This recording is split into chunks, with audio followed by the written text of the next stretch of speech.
Greetings, Earthlings. So I'm in the kitchen. Shouldn't be surprised. I'm hungry. I want tacos.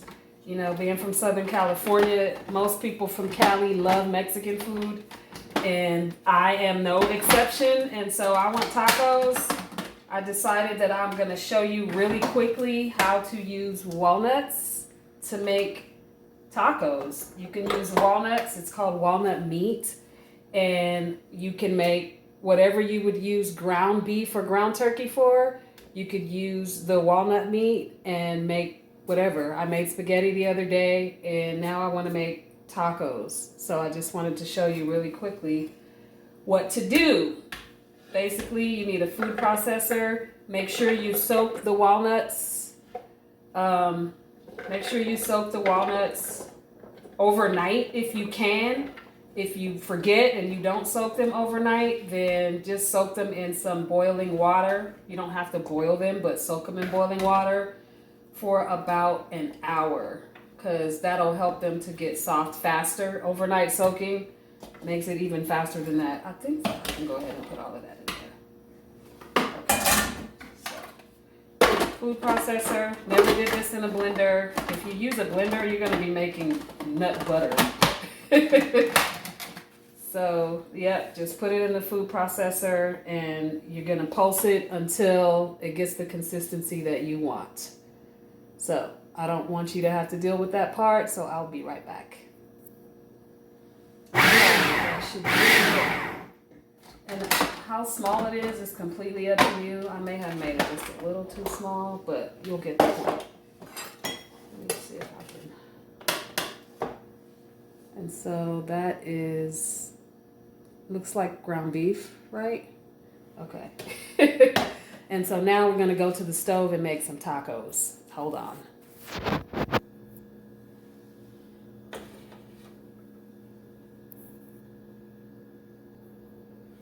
Okay, we're at the stove. So pretty much if you know how to make tacos, the steps are pretty much the same from here. Make sure you put some oil in the skillet. As far as measurements, you know, you guys have to use your own judgment. I'm not doing a bunch of measurements right now. The point is to just show you some things that you can do with walnuts. So I like to put peppers and onions in my tacos. Peppers, onions, sometimes cilantro. I'm getting ready to make guacamole, so I'm going to use the cilantro for that, but peppers and onions.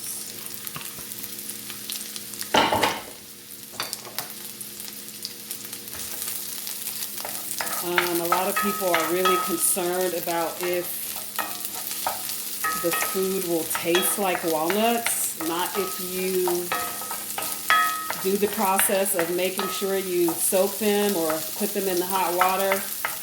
The point in doing that, like I said, is to soften them up, but it's also to try and drown out a lot of that walnut flavor. I know how to cook, not being braggy or anything, so I know how to make food taste good. I would say just keep trying it. You know, I've made these so many times, but it wasn't perfect the first time. But I know how to make tacos, so, you know. And then I like to season in layers, so I'm going to put a little bit of basil on that. A little bit of cilantro. I'll go ahead and throw that in there. And this is not Dr. Sebi approved. It's vegan, gluten-free, not Dr. Sebi approved, because certain things I'm using are not on his approved list. Like when I make my taco seasoning, chili powder or cumin are not on his list, but you know, I allow myself to do that from time to time when there's something that I just really want. All right, now we can put the walnuts in there.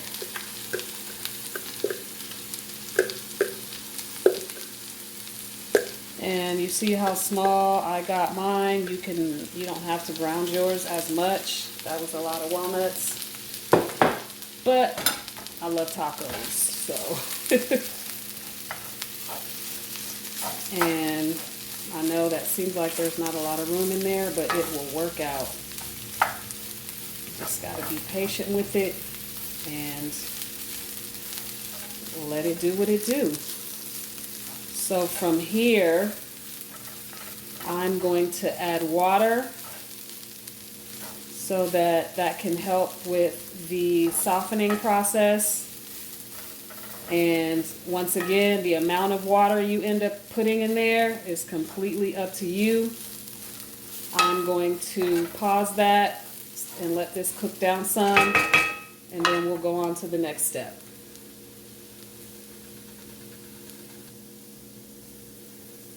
Okay, I actually went ahead and took some of that out of there so that I can have more room to work with. I can use that other batch for some stuffed peppers or something like that.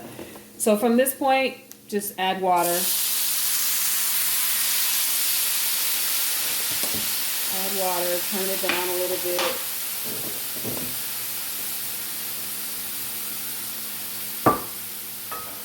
And then you just probably need to add more water. The truth is, these will require quite a bit of water because that's where you want them to get soft, and it gets absorbed really quickly. So I'm going to add some more. Don't be afraid of adding too much. I mean, don't don't put enough like you're getting ready to boil an egg, but like as if you were going to make regular tacos. I guess I honestly haven't made regular tacos in a while with ground turkey or ground beef. I know that looks crazy, but if you season it right, you're going to get the flavor that you're looking for. And if you let it cook properly, you'll get the consistency that you want.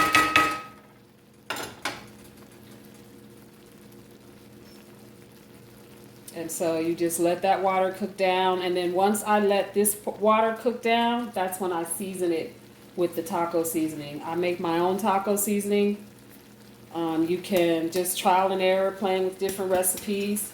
You can go online and look. The basic ingredients are salt, onion powder, cumin, chili powder. I put basil and oregano in there.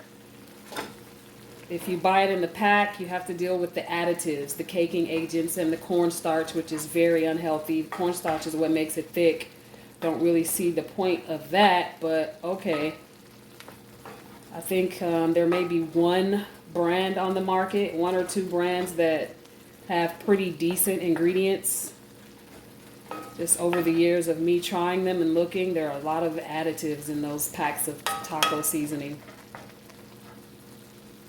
But yeah, so just let that cook down. Probably going to add some more water when I decide to season it. And as you can see, it doesn't take long for it to cook. The stove is a little bit it's like medium high.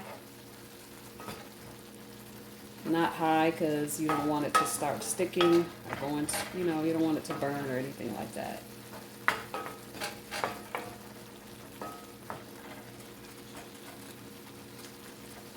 You can use this to make stuffed peppers. You can use this to, like I said, make spaghetti. You can leave it a little chunkier and put it on pizza if you want. It's just all about how you cook it as far as the texture and the flavor. If you season it right, that's going to be really the important part.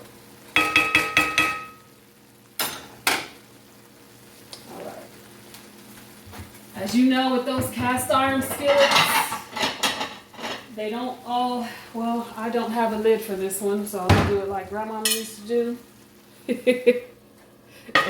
And cover it with the plate. And we'll be back.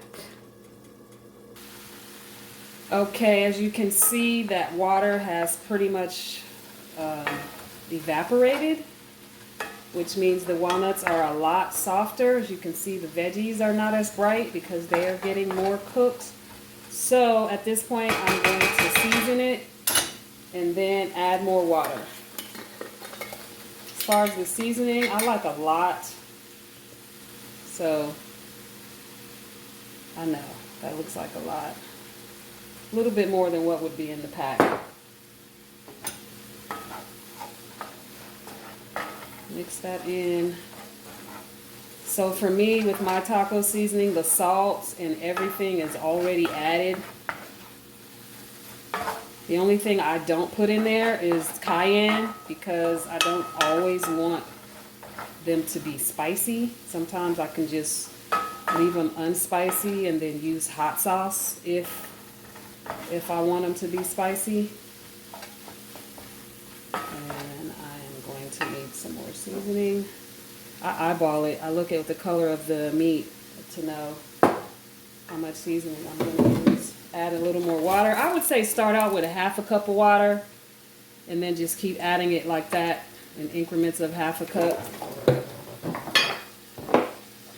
And some more basil.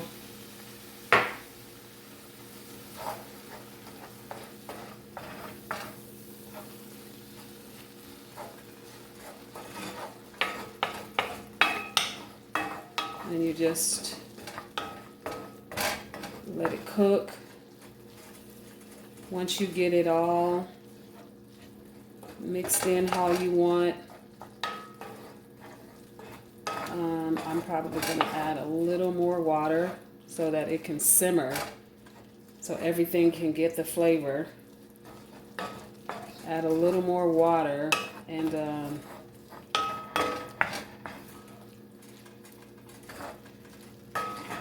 let it simmer for about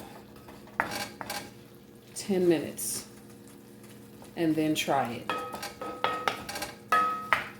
If it's not the consistency you want, let it simmer a little longer. Alright,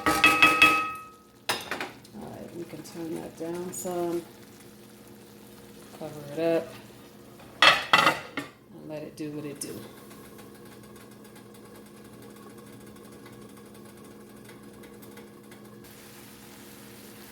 Okay, so that is pretty much done. I ended up adding just a little bit more water and a little bit more seasoning.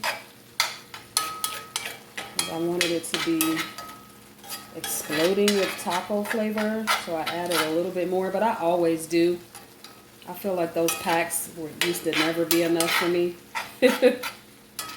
So that is it. My taco meat is ready. It tastes really good. And so now I'm about to make me a taco. Or 3. Here is the finished product. I hope you enjoy yours. It has avocados and tomatoes on it. The lettuce is obviously the wrap. I just didn't want to have tortillas, but you could obviously use any kind of tortilla that you would like. Let me know if you try this, how yours came out. Don't forget to like this video, subscribe to my channel, and share this with one of your healthy vegan foodie friends. Have a good day.